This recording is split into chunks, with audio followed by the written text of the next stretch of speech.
જય શ્રી કૃષ્ણ. શ્રીમદ ભાગવત મહાપુરાણ તૃતીય સ્કંદ અધ્યાય 6. વિરાટ સૃષ્ટિ અને આદિ દૈવાદિ ભેદ. મૈત્રેય ઋષિ બોલ્યા, એ પ્રમાણે પોતાની શક્તિરૂપ તે મહત્તત્વ વગેરે કે જેઓ એકબીજા સાથે નહીં મળતા જુદા જુદા રહ્યા હતા અને વિશ્વરચના કરવા અસમર્થ હતા, તેઓની સ્થિતિ જોઈ અનંત લીલાવાળા ભગવાને કાળથી જાગ્રત થનારી માયાશક્તિ ધારણ કરી તે 23 તત્વોના સમુદાયમાં અંતર્યામી સ્વરૂપે એક જ વખત પ્રવેશ કર્યો. એ રીતે ક્રિયાશક્તિથી તે તત્વોમાં પ્રવેશ કરી ભગવાને તેઓમાં લીન થયેલી ક્રિયાશક્તિને જાગ્રત કરી અને જુદા જુદા રહેલા તત્વોને એકઠા જોડ્યા. પછી ઈશ્વરથી પ્રેરણા પામેલા તે 23 તત્વોમાં ક્રિયાશક્તિ જાગી, એટલે તેઓએ પોતાના અંશોથી વિરાટ શરીર ઉત્પન્ન કર્યું. વળી પોતાનામાં પરમેશ્વરે પ્રવેશ કર્યો હતો, તેથી એ સર્વ તત્વો પરસ્પર મળી પોતપોતાના અંશથી પરિણામ પામ્યા. વિરાટ શરીરના આકારમાં પ્રગટ્યા, જેમાં સ્થાવર જંગમ સર્વ લોકો રહ્યા છે. પછી તેજોમય તે વિરાટ પુરુષે પોતાની અંદર રહેલા સર્વ જીવો સાથે બ્રહ્માંડમાં 1000 વર્ષ સુધી જળની અંદર વાસ કર્યો.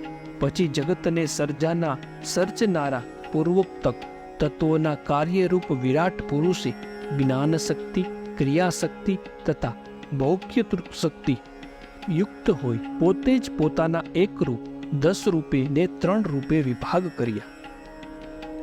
એ વિરાટ પુરુષ સમગ્ર પ્રાણીઓના આત્મા, પરમાત્માના અંશરૂપ અને પરમાત્માનો પ્રથમ અવતાર છે, જેમાં સર્વ પ્રાણીઓ રહેલા જણાય છે. આવા શક્તિયુક્ત હોવાથી જે વિરાટ પુરુષ પોતાની આત્મશક્તિથી અધ્યાત્મક, અધિદેવ અને અધિભૂત એમ 3 પ્રકારના પ્રાણ રૂપે 10 પ્રકારના અને હૃદયયુક્ત ચૈતન્ય સ્વરૂપ 1 પ્રકારના થયા છે. જેમને ઇન્દ્રિય જ્ઞાન પહોંચી શકતું નથી એવા પરમેશ્વર જગતને સર્જનારા એ 23 તત્વોની પૂર્વોક્ત પ્રાર્થના ધ્યાનમાં લઈ તેઓને વિવિધ આજીવિકા મેળવી આપવા પોતાની ચૈતન્ય શક્તિ વડે વિરાટ શરીર વિશે હું આવી રીતે કરીશ એવો વિચાર કર્યો. પછી ભગવાનની દ્રષ્ટિના વિષયભૂત થયેલા એ વિરાટ પુરુષમાં સૂર્ય આદિ દેવોના કેટલાક સ્થાનો થયા, તે હું કહું છું, સાંભળો. એ વિરાટ પુરુષને પ્રથમ મુખ થયું, એટલે પોતાના સ્થાનમાં લોકપાલ અગ્નિએ પોતાની શક્તિ વાણી સાથે પ્રવેશ કર્યો કે જે વાણી વડે જીવ શબ્દનો ઉચ્ચાર કરે છે. પછી એમને તાળવું થયું, એટલે તેમાં લોકપાલ વરુણ દેવે પોતાની શક્તિ જીવવા સાથે પ્રવેશ કર્યો, જેથી જીવ રસ લે છે. પછી એ વ્યાપક પુરુષને 2 નાસિકા સ્થાન થયા, તેમાં દ્રાણેન્દ્રિય નામની શક્તિ સાથે 2 અશ્વિની કુમાર દેવોએ પ્રવેશ કર્યો, જેથી જીવનને ગંધનું જ્ઞાન થાય છે. પછી એ સમર્થ પુરુષના 2 નેત્ર સ્થાન થયા, તેમાં ચક્ષુન્દ્રિય નામની શક્તિ સાથે લોકપાલ સૂર્ય પ્રવેશ કર્યો, જેથી જીવને રૂપનું જ્ઞાન થાય છે. પછી એને ત્વચા સ્થાન થયું, તેમાં લોકપાલ વાયુએ પ્રાણની પેઠે આખા શરીરમાં વ્યાપી રહેલી ત્વચાતી ઇન્દ્રિય નામની શક્તિ સાથે પ્રવેશ કર્યો, જેથી જીવને સ્પર્શનું જ્ઞાન થયું. પછી એને 2 કાનરૂપી સ્થાન થયા, તેમાં દિશાઓએ પોતાની શક્તિરૂપ ક્ષોતેન્દ્રિય સાથે પ્રવેશ કર્યો, જેથી જીવને શબ્દનું જ્ઞાન થાય છે. પછી એને ચામડી રૂપ સ્થાન થયું, તેમાં ઔષધિઓએ પોતાની શક્તિરૂપ રૂવાટા સાથે પ્રવેશ કર્યો, જેથી જીવને ખણજનું જ્ઞાન થાય છે. પછી એ પુરુષને લિંગરૂપી સ્થાન થયું, તેમાં પ્રજાપતિ દેવે પોતાના વીર્યરૂપ અંશ સાથે પ્રવેશ કર્યો, જેથી જીવ વિષયાનંદ અનુભવે છે. પછી એને ગુદા સ્થાન થયું, તેમાં લોકપાલ મિત્ર દેવે પાયુ નામની ઇન્દ્રિય સ્વરૂપી શક્તિ સાથે પ્રવેશ કર્યો, જેથી જીવ મળ ત્યાગ કરે છે. પછી એને હાથરૂપ સ્થાન થયું, તેમાં સ્વર્ગપતિ ઇન્દ્ર લેવડ દેવડ કરવા રૂપી પોતાના અંશ સાથે પ્રવેશ કર્યો, જેથી જીવ આજીવિકા મેળવે છે. પછી એ પુરુષને ચરણરૂપી સ્થાન થયું, તેમાં લોકેશ્વર વિષ્ણુએ પોતાના અંશરૂપ ગમન શક્તિ સાથે પ્રવેશ કર્યો, જેથી જીવ જવા યોગ્ય સ્થાને જાય છે. પછી એને બુદ્ધિ સ્થાન થયું. તેમાં નિશ્ચિતાત્મક જ્ઞાન કરવાની શક્તિરૂપ બોધ સાથે બ્રહ્મદેવે પ્રવેશ કર્યો, જેથી જીવને નિશ્ચય કરવા યોગ્ય પદાર્થનું નિશ્ચયાત્મક જ્ઞાન થાય છે. પછી હૃદય સ્થાન થયું. તેમાં ચંદ્રદેવે પોતાના અંશરૂપ મનની સાથે પ્રવેશ કર્યો, જેથી જીવ સંકલ્પ વિકલ્પ વિકાર પામે છે. પછી એને અહંકાર સ્થાન થયું. તેમાં અહંકાર વૃત્તિ નામની પોતાની શક્તિ સાથે રુદ્રદેવે પ્રવેશ કર્યો, જેથી જીવને ક્રિયા પ્રાપ્ત થાય છે. પછી એને ચિત્ત સ્થાન થયું. તેમાં પોતાની ચેતન શક્તિ સાથે બ્રહ્મદેવે પ્રવેશ કર્યો, જેથી જીવ વિજ્ઞાન પામે છે. પછી એ વિરાટ પુરુષના મસ્તકમાંથી સ્વર્ગ થયું, 2 ચરણમાંથી પૃથ્વી થઈ અને નાભીમાંથી આકાશ થયું.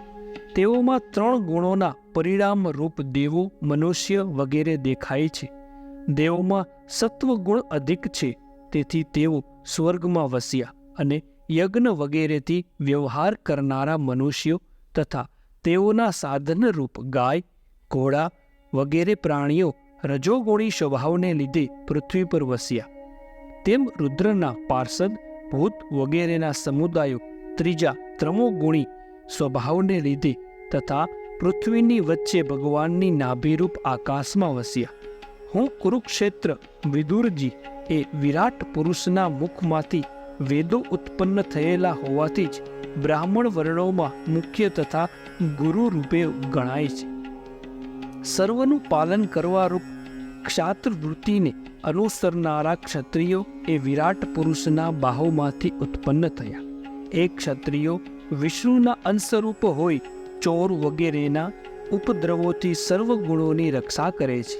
એ સમર્થ વિરાટની પુરુષની 2 સાથળમાંથી લોકોની આજીવિકાના કારણરૂપ ખેતીવાડી વગેરે ઉદ્યોગ ઉત્પન્ન થયા, અને વૈશ્ય વર્ણ પણ તે વિરાટની 2 સાથળોમાંથી ઉત્પન્ન થયો.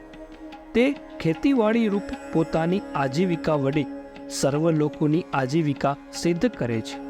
તેમ એ વિરાટ પુરુષના 2 ચરણોમાંથી ધર્મની સિદ્ધિ માટે સેવાવૃત્તિ ઉત્પન્ન થઈ, અને તે સેવાવૃત્તિ માટે શૂદ્ર પણ વિરાટના 2 ચરણોમાંથી જ પૂર્વે ઉત્પન્ન થયા છે. જે શૂદ્રોની સેવાવૃત્તિથી ભગવાન પ્રસન્ન થાય છે.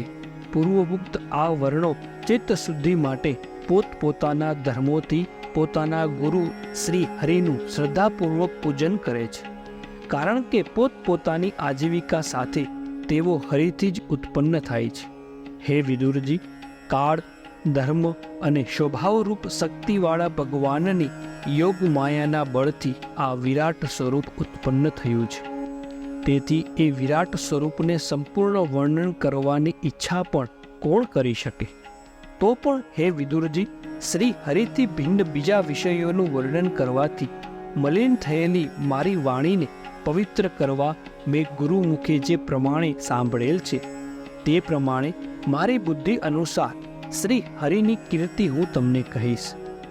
વિદ્વાનો કહે છે કે ઉત્તમ કીર્તિવાળા પુરુષોના મુકુટરૂપ ભગવાનના ગુણાનુવાદ ગાવા એ જ પુરુષોના વચનનો મુખ્ય લાભ છે, અને વિદ્વાનોને વર્ણવેલ ભગવાનની કથારૂપ અમૃત વિશે કાનનો ઉપયોગ કરવો એ જ પુરુષના કાનનો મુખ્ય લાભ છે.